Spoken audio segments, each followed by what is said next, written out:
딥러닝에 관해서 살펴보기 전에 필요한 옵티마이제이션, 그러니까 최적화에 관해서 이번 시간에는 한번 살펴보도록 하겠습니다.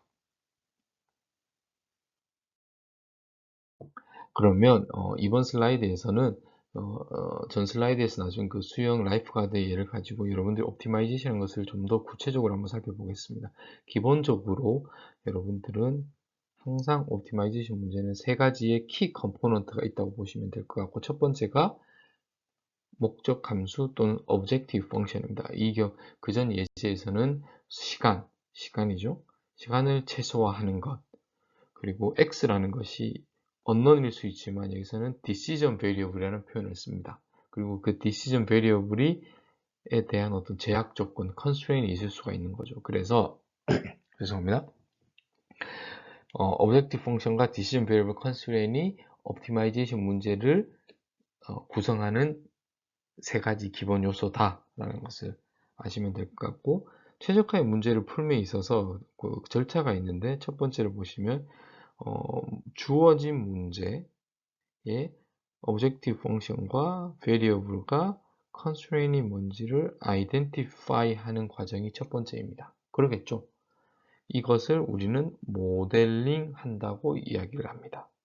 이 모델링이 되고 나면 이 세 가지 구성 요소가 아이덴티파이가 된 것이기 때문에 최적화 문제를 푼다는 것은 솔루션을 찾는 거죠.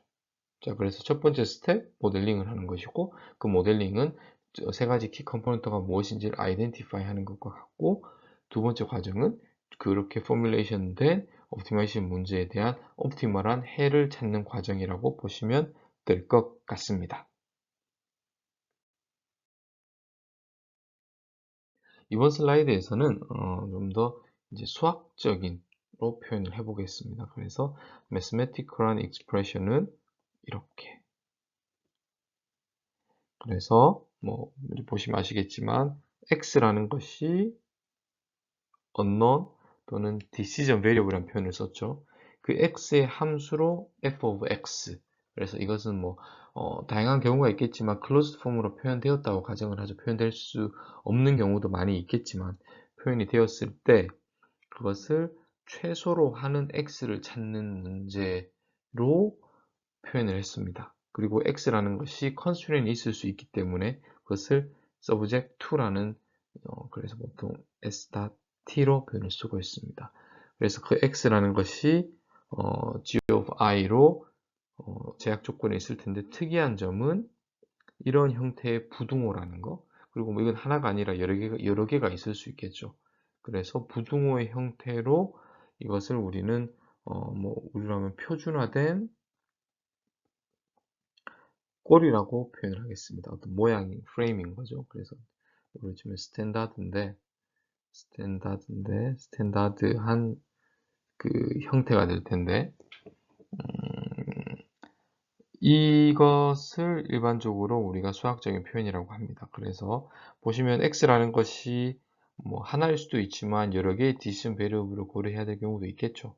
그랬을 때는 예를 들어 n 차원이면 우리가 일반적으로는 n개의 엘리먼트를 가지는 칼럼 벡터로 표현을 많이 합니다. 엄밀하게는 이렇게 표현을 해야 되지만 이 전반적인 강의에서 문맥상 이것이 싱글 베리어블인지 벡터인지를 알 수 있을 때는 간단하게 해서 표현을 하지 않도록 하겠습니다. 그리고 이런 n 차원에서 하나의 어떤 실수값으로 가는 f를 objective function이겠죠. 그래서 objective function은 실수값을 가집니다. 그리고 이러한 제약 조건을 여러 개가 있는 것을 만족하는 x의 모든 집합을 feasible한 reason C라고 하는 거죠. 그래서 n차원 공간상에서 어떤 일정한 부분 집합인 어떤 서브스페이스를 가지는 그 x를 feasible한 reason이라고 하고, 아이디얼하게는 그 점들에서의 f of x를 전부 다 evaluation 해서 최소값을 찾으면 되죠. 뭐 finite 하면 뭐 이렇게 exhaustive하게 점검을 evaluation 하는 것이 가능하지만, 예를 들어 무한 그 공간에 있는 점들이 무한할 수도 있으니 일일이 다 그 점을 evaluation 해보는 것은 현실적으로 불가능하다는 것을 여러분들이 알 수가 있습니다.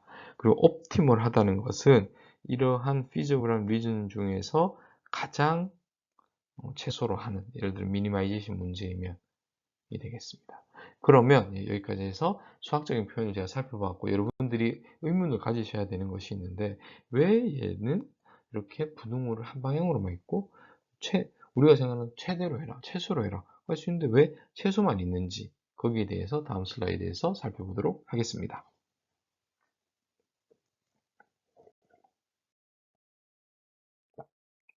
그래서 바뀐 것이 아랫부분인데, 이퀴블런트하다는 용어가 중요한데, 보시면 예를 들어서 우리가 맥스마이제이션 하고 싶을 수가 있겠죠. 그러면 거기에다가 마이너스를 붙이면 미니마이제이션 문제가 됩니다. 그래서 표준화된 꼴에서는 미니마이제이션만 쓰는 걸로 서로가 약속을 한 거죠. 왜냐하면 맥시멈 문제도 당연히 있지만 마이너스를 붙이면 그것이 미니마이제이션으로 이퀴벌런트하게 컨버팅이 된다는 거. 그리고 왜 이 방향에는 부등호만 쓰느냐? 그것은 방향을 바꾸면 마이너스를 붙이면 되니까.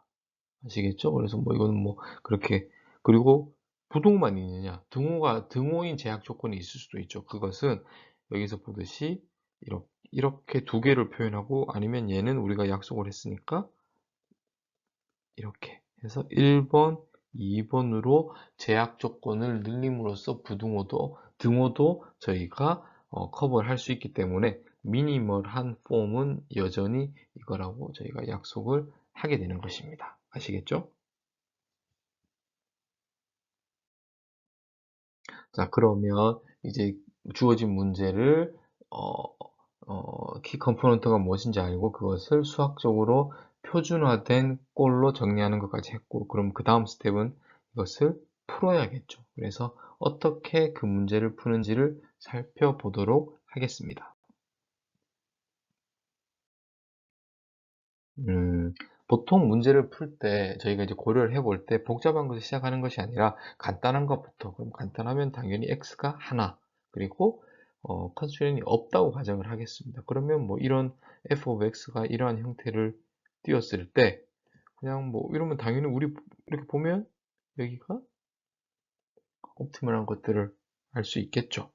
그럼 우리가 이 점을 어떻게 구하느냐고 생각하면, 예를 들어서 x에 대해서 fx라는 함수가 클로즈된 폼으로 주어지면 우리가 미분을 하면 그 미분이라는 것의 어떤 기하학적인 느낌은 기울기죠, 기울기. 이렇게 그 로컬한 의미에서 기울기가, 예를 들어 이 경우에는 양수인데, 양수라는 것은 조금 이쪽으로 하면 증가하는 것이고 조금 이쪽으로 가면 감소한다는 것을 의미합니다. 그래서 어떤 기울기가 0이 아닌 기울기가 있으면 그 방향으로, 반대 방향으로 움직이면 그 값이 줄어들 여지가 있다는 거죠. 그렇기 때문에 그걸 반대로 생각하면 이 점을 미분을 해서 0인 점을 찾으면 그 점은 최소한 아주 로컬한 의미에서의 근처에서의 값은 항상 이렇게 플랫하니까 그 값이 기울기가 0이 되는 것입니다. 그리고 뭐 예를 들어서 뭐 이러한 경우도 있겠지만, 이러한 경우만 따지면 기울기가 0이면 플랫한 포인트면 그것이 미니멀한 데이터 포인트라고, 로컬한 의미에서 이러한 함수가 있으면 여기에서는 말이 되지만, 뭐 맥시멈까지 표현하면 가능하지만 이 점이 절대적으로 글로벌하게 전체적인 의미에서 최소인지는 아직 모르게 되는 거죠. 그래서 일단은 로컬한 의미에서 플랫한 경우는 그것이 기울기가 0인 것을 알 수 있다. 또 여기서도 컨벡스라는 것이 나오는데, 컨벡스라는 것은 볼록 함수라는 것입니다. 저 엄밀한 의미에서는 컨벡스 옵티마이제이션 문제는 f of x가 컨벡스 펑션이고 feasible한 reason이 컨벡스 셋일 경우를 설명하는데, 제가 디테일한 것까지는 들어가지 않겠습니다. 이러한 경우에 볼록 함수이면 이런 이렇게 찾은 솔루션이 글로벌하게 미니멈을 개런티한다는 것을 뭐 상식적으로 생각하면 당연히 그렇겠죠. 그래서 장점이 있다 정도로 언급을 하겠습니다. 이제 좀 복잡한 문제로 확장을 해야 되는데, 복잡한 경우는 그 디시전 베리어블이 디시전이 1이 아니라 n개의 경우에, 그럼 우리가 칼럼 벡터로 표현을 하기로 약속을 했죠. 그렇게 약속을 했을 때 그러면 우리가 이거에 대한 기하학적 의미를 좀 살펴보아야 되는데, 이 의미는 이제는 그 편미분이고, 편미분이라는 것은 fx가 x1부터 xn까지의 변수의 함수, 디펜던트 한데, 이 의미는 다른 변수들은 변화시키지 않고 컨스턴트로 두고 픽스를 하고 x1만 아주 조금 증가시켰을 때 그 f의 증가분이 어떻게 되는지를 따지는 편미분입니다. 아시겠죠? 그러면 의미는 뭐냐 하면 이것은 x2만 바뀐다는 거죠. 쭉 가서 이렇게까지. 그러면 n개의 편미분이 나오는 겁니다. 그래서 그거를 칼럼으로 만들면 역시나 이것은 벡터가 되겠죠? 벡터가 여기 있습니다. 여기 우리가 이거 배웠습니다. 이렇게 한 거를 저희는 그레디언트라고 합니다. 그레디언트. 자, 그러면 n 차원에서의 옵티멀한 솔루션을 찾기 위해서 클로즈드 펑 f가 있으면 미분을 한 그 미분의 의미 같은 의미인데 그레디언트를 한 것이 0이 되는. 자, 그럼 보시면 예를 들어서 이것이 0이라는 것은 요 엘리먼트가 이 방향으로는 플랫하다는 거죠. 이것도 0이라는 것은 이 방향으로 플랫한 거고, 어느 한 방향이 예를 들어서 0이 아니면 플랫하지 않으니까 그 방향의 반대 방향으로 내려가면 더 미니멀한 포인트가 찾게 되는 거죠. 그래서 그레디언트가 전체가 0. 근데 이것은 0 벡터라는 의미입니다. 그래서 엘리먼트 와이즈 전부 다 0인 것을 찾으면 그것이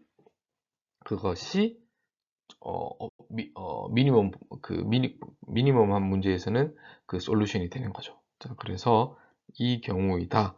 그리고 여러분들 그냥 큰 그림에서 이해해야 될 것은 멀티베리어스 된 칼럼 벡터로 표현을 하고 그레디언트를 계산해서 그레디언트가 0 벡터가 되는 점이 옵티멀한 솔루션이다 라고 생각하시면 될 것 같습니다. 그레디언트라는 것은 엘리먼트 와이즈 그 방향의 디멘전으로 편미분을 하는 것이다 정도로 정리를 하면 될 것 같습니다. 자, 그래서 한번 예제를 한번 풀어보도록 하겠습니다. 그래서 이 문제 보시면 일단은 여러분들이 파악을 해야 될 것이 x1, x2 그래서 벡터가 디시전 베리어블 차원이 2입니다. 자, 그러면 그레디언트를 계산해야 되는데 이거에 정의대로 하죠. 그럼 x1에 관해서 이 경우에는 x2를 픽스했기 때문에 x2는 컨스턴트입니다.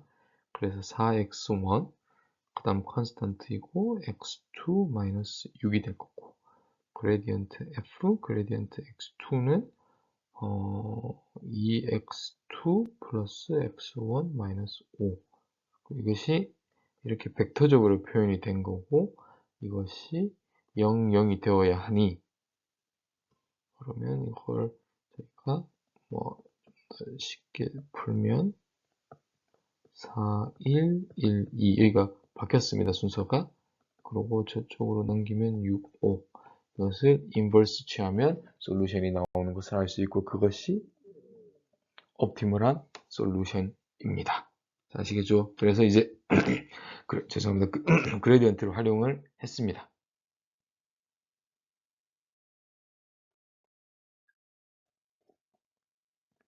그런데 사실은 제가 그레디언트를 계산해서 푸는 걸 설명드리고 싶은 것이 아니라 정답부터 말씀드리면 이터레이티브한 방법 이런 것이 이게 반복적이라는 것인데 이터레이티브한 방법으로 옵티멀한 솔루션을 한번 찾아보도록 하겠습니다.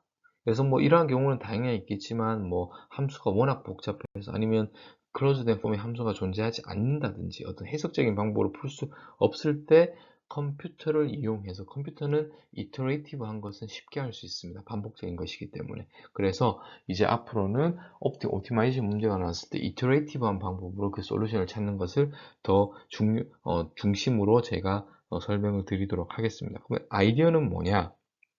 미분을 했을 때 기하학적인 의미가 예를 들면 이거는 플러스가 되는 거죠.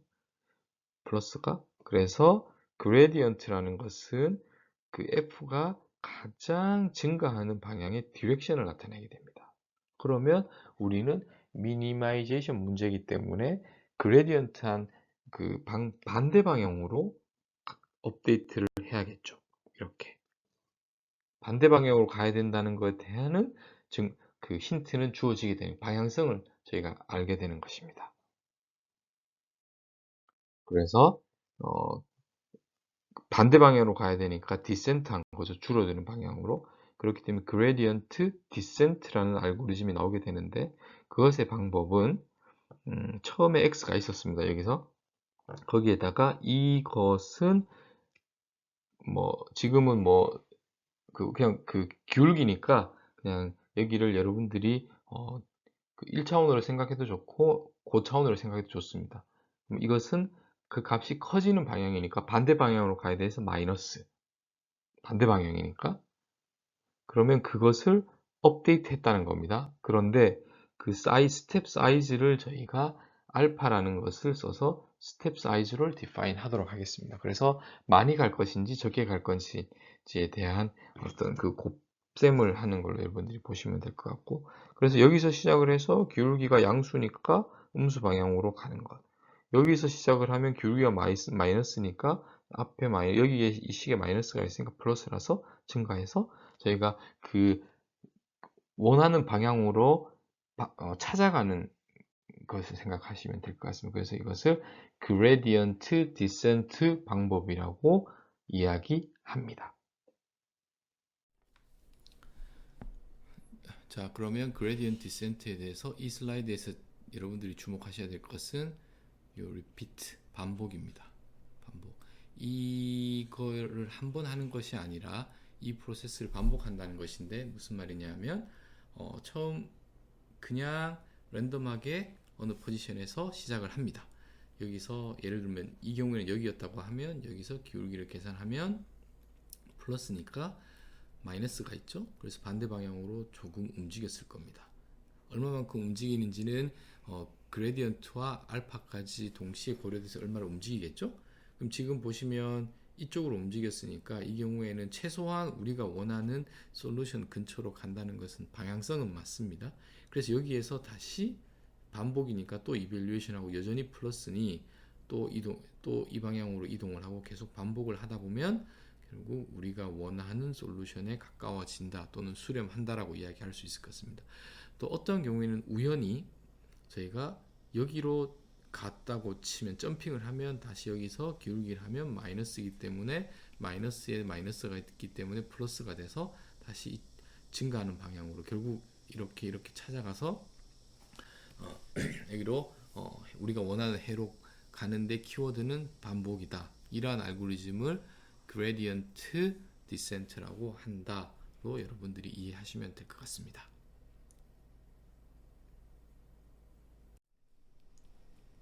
자, 그러면 문제를 한번 실질적으로 한번 풀어보도록 하겠습니다. 그래서 이 경우에 여기를 보시면 지금 x1, x2가 있으니까 디시전 베리어블 또는 언너는 x1, x2에서 이렇게 벡터로 표현을 할 수 있을 것 같고 지금 보시면 최소값을 갔는데 여기는 제곱이 있고 제곱이 있으니까 결국 우리는 솔루션은 정답은 3, 3이라는 것을 알고 있습니다. 알고 있는데 제가 이거를 그레디언트 디센트 방법으로 풀어서도 이렇게 해가 나오는지를 데모를 보여드리기 위해서 가지고 온 예시라고 보면 될 것 같고 얘를 먼저 한번 풀어보겠습니다. x1 제곱 마이너스 6x1 플러스 9 다음 x2 제곱 마이너스 6x2 플러스 9 정리를 하면 x1 제곱 플러스 x2 제곱 마이너스 6x1 마이너스 6x2 플러스 18이 되겠습니다. 여기서 좀 추릭을 좀 제가 쓰고 싶은데 우리가 이것을 칼럼 벡터로 두었으니까 트랜스포즈를 시키고 이렇게 세우겠습니다. 그러면 여기에 어떤 2분의 1을 두면 여기 2, 0, 0을 하면 여러분들 이렇게 한번 계산을 해보시기 바랍니다. 이렇게 그러면 여기가 나오게 됩니다. 한번 보시면. 그리고 마이너스 6, 6, x1, x2 플러스 18 그래서 결국은 저희가 2분의 1 x 트랜스포즈 h x 마이너 플러스라고 하고 하면 플러스 어떤 트랜스포즈겠죠? 이 경우에는 이렇게 세워서 저희가 약속을 했습니다. 그리고 x 그리고 이쪽 부분에 이 컨스턴트는 최적화를 하는 것에 그 상관이 없기 때문에 옵셋이 되는 값이기 때문에 이것이 f가 됩니다. 그럼 우리가 그레디언트를 하기 위해서는 이 f의 그레디언트를 계산을 해야 되는데 이 표를 보시면 여러분들이 한번 이 표는 제가 여기서는 정답으로 드리는데 한번 뭐 2x2 정도의 행렬을 가지고 실제로 이게 이렇게 되는지를 한번 테스트 한번 체크를 한번 해보시기 바랍니다. 그래서 이 꼴을 보면 x 트랜스포즈 ax니까 여기에 있죠. 여기는 h지만 그래서 이렇게 되니까 2분의 1 hx 플러스 h 트랜스포즈 x 그 다음 요 경우에 해당하는 건데 트랜스포즈니까 G가 되겠죠. 그리고 우리가 h가 200이니까 H 트랜스포즈는 H와 같아서 H는 시메트릭 하고 대칭이기 때문에 여기가 결국 두 개가 돼서 HX 플러스 G가 되겠습니다. 자, 됐죠? 그러면 우리가 이제 그레디언트 디센트 방법으로 이렇게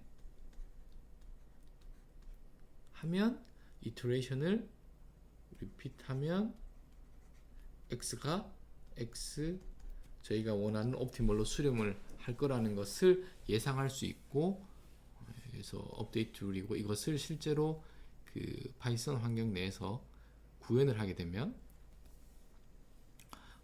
먼저 h를 정의해야겠죠. h는 이렇게 마이너스 66이니까 여러분들이 이런 문법들은 좀 여기는 그 심화된 과정이니까 여러분들이 좀 따로 한번 이쪽 그 파이썬 또는 넘파이 쪽으로 수치 해석적인 코딩이 익숙하지 않으신 분들은 좀 따로 스터디를 하셔서 좀 챙기시기 바랍니다. 제가 코딩적인 면에서 디테일하게까지는 설명을 안 드리겠습니다. 그리고 이 반복을 하는 데 있어서 시작은 해야 되니까 어떤 이니셜라이제이션 하는데 그냥 여기서는 00에서 시작을 하도록 하겠습니다. 그리고 알파라는 것은 0.2로 그냥 제가 임의로 세팅을 했습니다. 그리고 델타 F를 DF로 했을 때 HX 그러니까 여기를 그대로 제가 표현을 한 거고 여기는 그레디언트 디센트 룰을 그대로 써서 실행을 뭐 예를 들어서 25번을 반복을 하면 이렇게 지금 보시면 정확하게 3은 아닙니다. 근데 이거는 거의 근사를 해서 수치적으로는 그 3에 가까워진다는 걸 알 수가 있습니다. 이것을 더 정확한 솔루션을 가지고 싶으면 이터레이션 횟수를 늘릴 수 있고 아니면 알파를 더 작은 값을 가져서 조밀하게 그 값들을 서치할 수 있도록 하는 방향이 있을 것 같습니다. 그래서 그레디언트 디센트 방법을 설명을 했고 이 예시를 통해서 어떻게 파이썬에서 구현이 되는지도 여러분들과 한번 살펴보았습니다.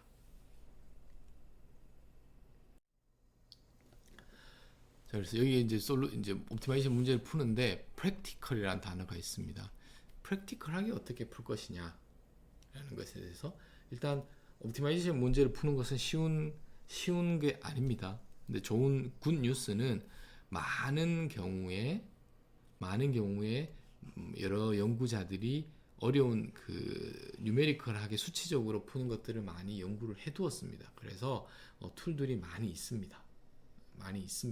그래서 우리는 주어진 문제를 옵티마이제이션 문제로 치환을 해서 모델링 하는 것은 어떻게 보면 그건 우리가 해야 되는 거고 그 주어진 문제를 푸는 것은 그 어떤 뉴메리컬한 솔버를 활용할 예정입니다.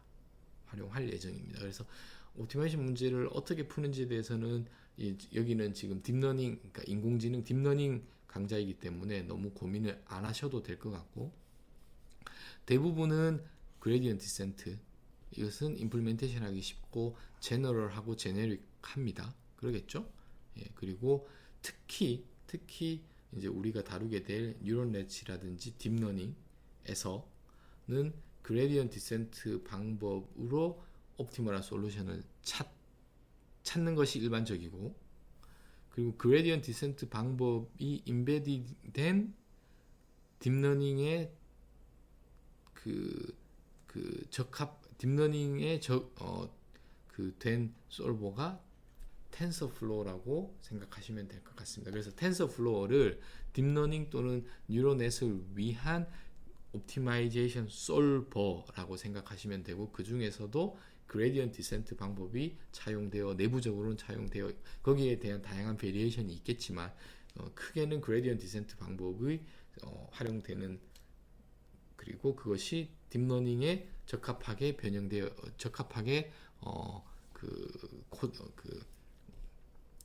적합하게 된 솔버가 텐서플로우라고 생각하시면 될 것 같습니다. 그래서 제가 딥러닝을 하기 전에 옵티마이제이션 이야기를 먼저 했던 이유도, 여기서 이제 보면은 결국은 우리가 딥러닝 문제를 텐서플로우라는 라이브러리 또는 모듈인데 그것을 사용할 텐데, 이것은 무엇이냐 하면 옵티마이제이션 솔버다. 예. 그리고 그 솔버 내부에는 알고리즘적으로는 크게는 그레디언트 디센트 방법이 인베디딩 되어 있다 정도로 여러분들이 이해하시면 될 것 같습니다.